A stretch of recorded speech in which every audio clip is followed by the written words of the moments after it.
L'eco d'eco, ta da ta ta ta da da da. La da da da da da da da da. L'eco des côtelettes.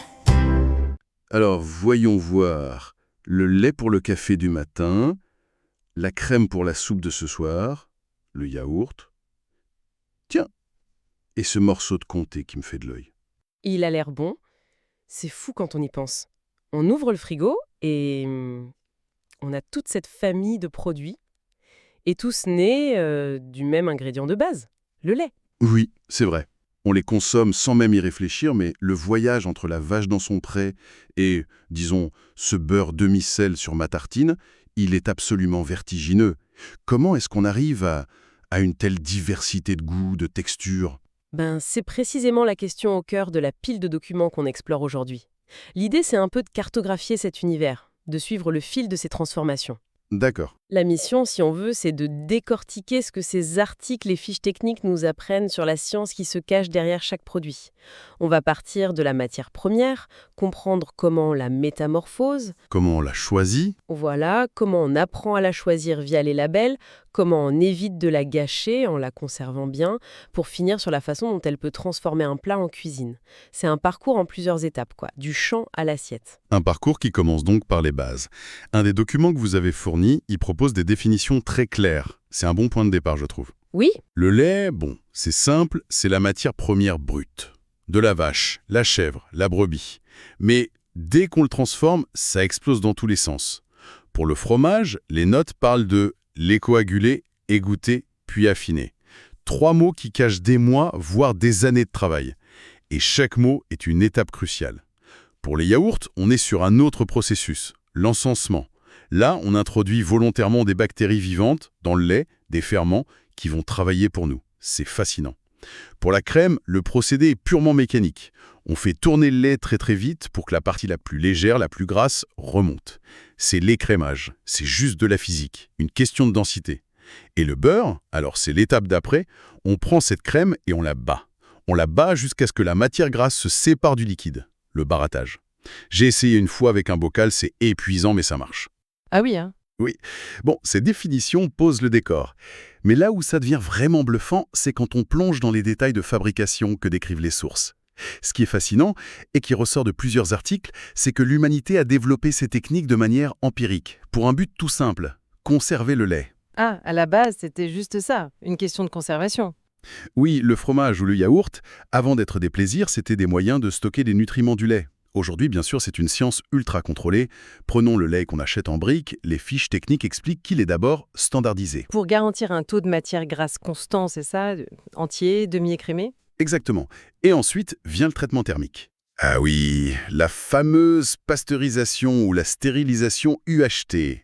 Les deux visent à sécuriser le lait, à éliminer les pathogènes. Mais un des documents suggère qu'il y a un vrai compromis à faire. Le lait UHT, ça se conserve des mois. Mais pourquoi est-ce que beaucoup de gens lui préfèrent le lait frais pasteurisé, C'est juste le goût? C'est en grande partie le goût, oui, mais pas seulement.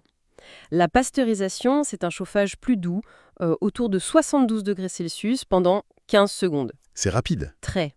Du coup, ça préserve l'essentiel des qualités gustatives du lait frais, mais il doit rester au frais et se consommer vite. L'UHT, c'est un choc thermique. On est à plus de 135 degrés Celsius pendant quelques secondes. C'est radical pour les bactéries, mais ça modifie aussi un peu la structure des protéines et ça caramélise légèrement les sucres du lait. D'où ce goût qu'on qualifie parfois de cuit. Voilà, ce n'est pas un défaut, c'est juste une conséquence du procédé. D'accord, c'est plus clair. Pour le fromage, là, le processus est encore un cran au-dessus en complexité. L'étape de la coagulation, ça me fascine. On ajoute de la présure et en quelques dizaines de minutes, un liquide devient quasi solide. C'est de la magie, non? C'est de la biochimie de haute précision.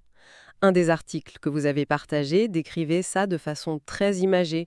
En fait, la présure contient des enzymes qui agissent comme des ciseaux microscopiques. Des ciseaux? Oui, elles coupent les protéines du lait à un endroit bien précis, ce qui leur permet de s'accrocher les unes aux autres et de former un réseau, un gel, c'est le caillé. Et ce caillé emprisonne la matière grasse et l'eau. Le liquide qui reste, c'est le lactosérum. Le petit lait. Et ce caillé, c'est l'embryon du fromage. Il est ensuite égoutté, pressé, salé, et puis vient l'affinage. C'est là que tout se joue pour le goût, j'imagine. Hmm. Les caves d'affinage, c'est un peu des nurseries à fromage. Absolument. L'affinage, c'est une colonisation contrôlée par des micro-organismes, des bactéries, des levures, des moisissures, qui vont dégrader les protéines et les graisses pour créer des centaines de composés aromatiques. La croûte, la texture, le piquant, la douceur, tout se développe à ce moment-là. Et pour le yaourt, on retrouve nos micro-organismes, mais le travail est différent. Oui, là, c'est de la fermentation. Les bonnes bactéries qu'on ajoute, elles se nourrissent du sucre du lait, le lactose. D'accord. Et en le digérant, elles produisent de l'acide lactique. C'est cette acidité qui fait coaguler les protéines du lait différemment du fromage. Ça donne cette texture lisse, onctueuse, et ce petit goût acidulé si caractéristique. Et il y en a beaucoup de ces bactéries, Évreux? C'est incroyable. Un des documents le chiffrait. Un seul pot de yaourt contient des milliards de ces bactéries vivantes. C'est une usine biologique miniature. C'est vertigineux. Et pour le beurre, alors? On a parlé du barattage, cette action mécanique qui agglomère les globules de gras. Le liquide qui en sort, le bas-beurre, on le voit souvent comme un déchet. Pourtant, un des textes le mentionnait comme un ingrédient à part entière. Et ça, c'est un point très intéressant. Traditionnellement, rien n'était perdu. Le bas-beurre, il est pauvre en graisse mais riche en protéines, avec ce goût un peu acidulé. On l'utilisait pour faire des soupes, des gâteaux ou même comme boisson. C'est une illustration parfaite de la façon dont ces savoir-faire ancestraux valorisaient chaque partie de la matière première. D'accord. Alors, maintenant que le processus de fabrication est plus clair, on arrive au moment critique. Le supermarché. On est devant le rayon et c'est la jungle des étiquettes. AOP, IGP, label rouge, bio. C'est vrai que c'est pas simple. Un des articles fournis est une sorte de guide pour s'y retrouver. Comment on fait le tri? Alors, la première chose à comprendre, c'est que ces labels ne sont pas interchangeables. Ils ne garantissent pas la même chose. Ils répondent à des questions différentes. Ok, l'AOP, l'appellation d'origine protégée, elle répond à la question d'où ça vient et comment c'est fait. Elle garantit un lien très fort à un terroir, une zone géographique, une race d'animaux parfois, et un savoir-faire traditionnel. Pensez au comté, au roquefort, au beurre d'Isigny. C'est le label de l'authenticité en quelque sorte, de la tradition. Et le label rouge, alors? Il est souvent juste à côté? Le label rouge, lui, répond à une autre question. Est-ce que c'est meilleur au goût? Ah! Le critère principal, c'est la qualité organoleptique supérieure. Pour l'obtenir, le produit est testé à l'aveugle par des jurys de consommateurs et d'experts, et il doit se distinguer significativement d'un produit standard. L'origine géographique importe moins que le résultat final dans l'assiette. Donc on peut avoir un produit excellent sans AOP, mais avec un label rouge, et le label bio, l'agriculture biologique, lui, se situe encore sur un autre plan. Tout à fait. Le label AB répond à la question « Comment les animaux ont-ils été élevés et la terre cultivée ?» Il garantit le respect d'un cahier des charges européen très strict. Alimentation bio et sans OGM, accès au plein air, limitation des traitements vétérinaires, le bien-être animal, ce genre de choses. Voilà. La question du goût ou du terroir n'est pas le critère premier, même si beaucoup de consommateurs trouvent que ces méthodes donnent de meilleurs produits. Donc, si je résume bien ce que disent les sources, AOP pour le terroir, label rouge pour la garantie d'un goût supérieur et bio pour la méthode de production.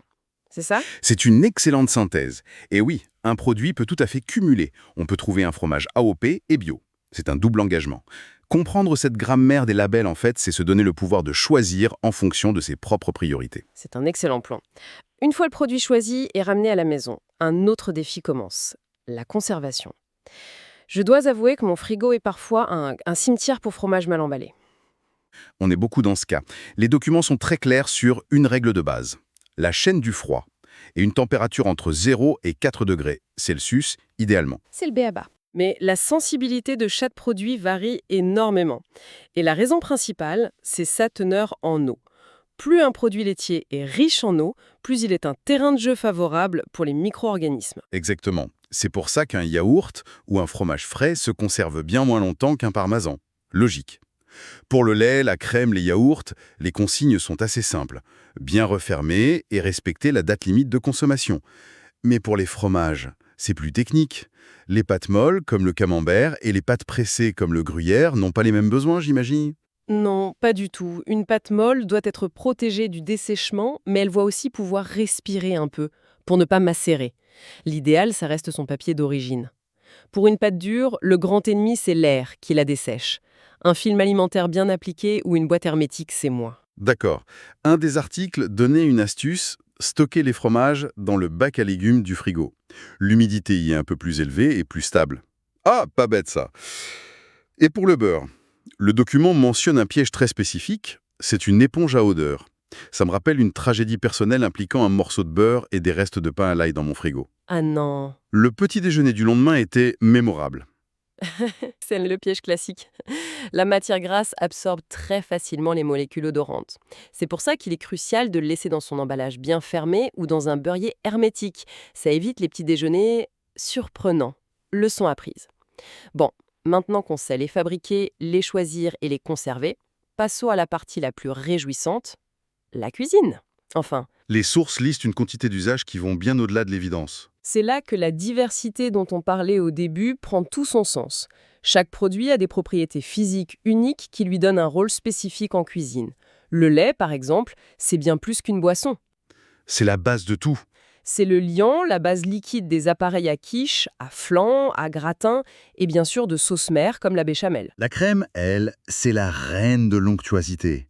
Une cuillère dans une soupe veloutée, c'est magique. Et en pâtisserie, n'en parlons pas.